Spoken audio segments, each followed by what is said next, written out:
अस्सलाम वालेकुम। 15 सितंबर operation drugs clean जाम शुरू, एसएसपी जाम शुरू, जफर सिद्दीक छांगा साहब हमारे साथ मौजूद हैं और एक बड़ा ऑपरेशन हो रहा है और हमारे साथ एसडीपीओ कोटरी शाहनवाज जोखियो मौजूद है। इंशाल्लाह कुछ देर में ऑपरेशन शुरू होगा। एसएसपी साहब मौजूद है, सर बताएं प्लीज कुछ।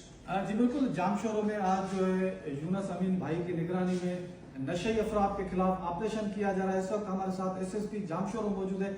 सर क्या कहेंगे आज के ऑपरेशन के हवाले से? बिस्मिल्लाहिर्रहमानिर्रहीम। डिस्ट्रिक्ट जामशोरों में कुछ ड्रग एडिक्टेड लोग हैं जिनके हवाले से उनके पेरेंट्स या उनके रिलेटिव्स हमें अक्सर रिक्वेस्ट करते रहते हैं कि इनको रिहेबिलिटेशन सेंटर में भेजा जाए और लोगों के अपने रिसोर्सेज इतने नहीं है और ना ही लोकल लेवल पे कोई ऐसी फैसिलिटी है। तो आज हमने ग्रैंड ऑपरेशन और ईडी की पूरी टीम के से रिक्वेस्ट की थी, वो आज जामशोरों में मौजूद हैं।